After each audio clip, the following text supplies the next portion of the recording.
Good afternoon, Madison, Indiana. And also, I think I spotted some people from Trimble County, Kentucky.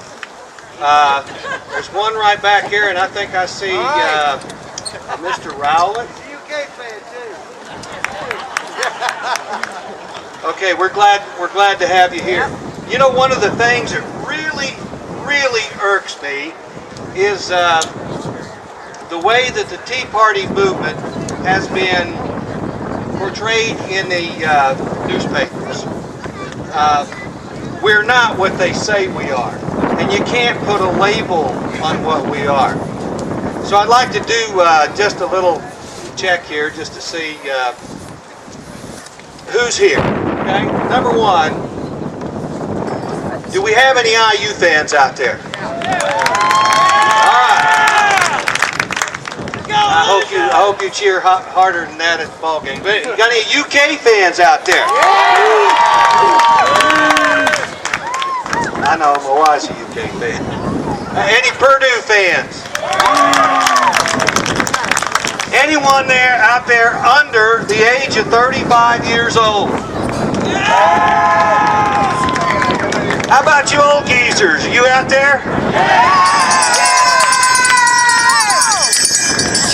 Got any blue-collar union workers out there? 25 years! Any country music fans? Any of you hard rockers out there other than Kenny Scroggum? Any NASCAR fans out there? All right, one final question. Any Barron Hill fans out there? I didn't think so. There's a guy over there. Well, I think we can say, and I'd like to put the media on notice right now, that we're not what you say we are.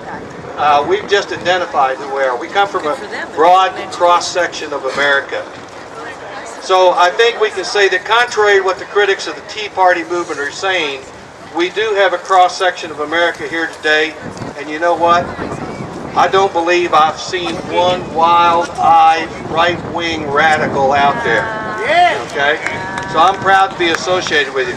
One of the reasons that this got me kind of fired up was Fired up, ready to go. I read this in the Courier Journal, and I just want to read it to you briefly. Now this is Associate, it's a Courier Journal writer. I'm going to quote. We're talking about the Tea Party. It says, the largely white, middle-aged crowd, including conservative politicians, right-wing radio hosts, vendors selling anti-Obama stickers, and camouflage-clad militia carrying rifles, roared their approval as speakers railed against taxes and spending on government programs to aid the poor. Now, if that's not slanted, I don't know what is. The first thing is, I'm not going to apologize for being middle class. And I'm not going to apologize for being white any more than I would expect an African American to apologize for being black or a Hispanic to apologize for being Latino. This movement has room in it for everyone. If you're a bigot, and if you're a bigot or a racist, you don't belong here. The only litmus test to belong to this movement is that you have a deep abiding love for America and the principles that made this country the greatest in the world.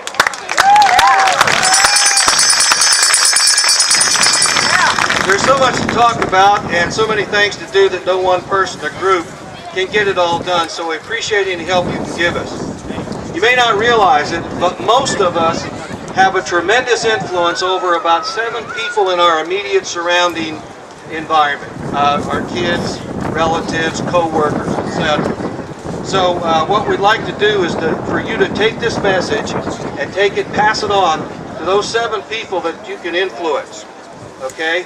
If we do all a little something every day from now until the November election, Barron Hill will join the ranks of the people he has ignored for the last 2 years, and that's the unemployed in the 19th district. So don't forget to remember in November. This is a small town, and many of you know me. I've seen some familiar faces in the crowd, and I'm so thankful for your presence. So let me tell you why I'm here.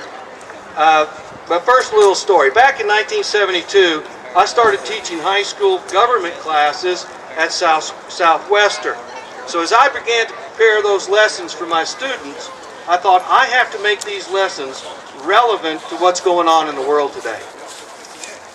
My lectures in our classroom discussions centered around 3 crucial issues facing the United States. Now this is back in the 70s, okay? Those 3 issues were the Vietnam War, the impending failure of the Social Security trust system, and the energy crisis. Well, guess what? It's now 40 years later, and we are facing the same crisis. We are involved in a war on 2 fronts. We have become more dependent on foreign oil. The Social Security Trust Fund doesn't even exist. It's rolled over into the general fund. And we've created 2 more agencies that are now facing insolvency, Medicare and Medicaid. So if that's any mark or measurement of the success of Congress, as a former school teacher, I give them a big fat F.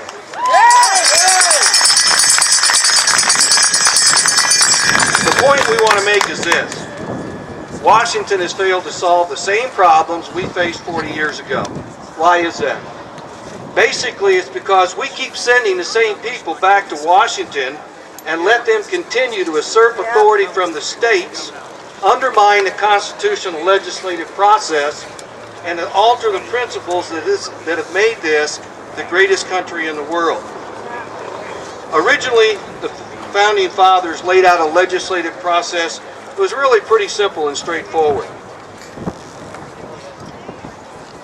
Any bill, this is in the Constitution, you can read it. Don't listen to what the pundits, read the Constitution. The Constitution, in Article 1, says that any bill that spends money or levies taxes must originate in the House of Representatives. Then it moves to the Senate. If the bill was passed in the same form in both chambers, then it gets sent to the President. The President signs it, it becomes law, or he can veto it. If they veto it, Congress can override that veto by 2/3 majority in both the House and the Senate.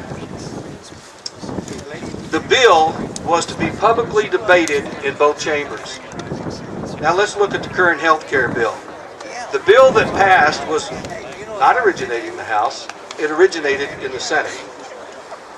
Why? Because the House couldn't pass its own bill. So it reversed itself and passed the Senate bill.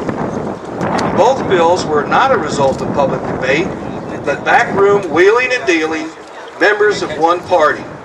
There was no debate. Then the bill went through a process, and this word just sticks in my throat. Reconciliation, which was never mentioned in the United States Constitution. In fact, that very process of reconciliation undermines the constitutional intent. I've got $1,000 of my own money that I will give to somebody if you can bring me a copy of the Constitution that spells out reconciliation in the United States Constitution. Now, I'm not a rich man, and I wouldn't make that offer if I was sure of what the Constitution said. And the Constitution does not mention the process of reconciliation. We could debate the merits of the health care bill. It does have some good things in it, and I suppose if the bill had been a product of compromise and debate, we could accept it as a product of American democracy. But herein lies the danger. And the real reason for the Tea Party's movement across the United States. It is not the content of the bill that so infuriates the public and why you're here. It is the process that produced it.